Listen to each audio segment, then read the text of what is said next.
تقييمات لاعبي الأهلي المباراة تروح: مصطفى شوبير 9/10. بسم الله ما شاء الله عليه، حضور ذهني عالي، لياقة بدنية عالية. محمد هاني 3/10، أداء زي الزفت يا هاني. هادي رياض 6/10، أداء مقبول في أول مباراة ليك مع النادي الأهلي. بكر 8/10، استمر يا ابني على الأداء ده. يوسف بالعمل 9/10، عالمي يا ابني والله، خليفة معلول بإذن الله. مروان عطية، لا توني كروس عطية 9/10. ايه كمية لعب وش رجل دي يا ابني، والكورة مظبوطة بالملي، لعيب عالي يا ابني والله.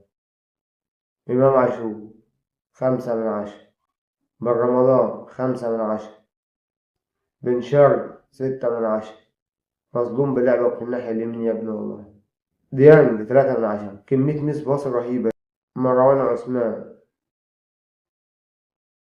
6/10، تحركاتك كويسة في الملعب يا مروان.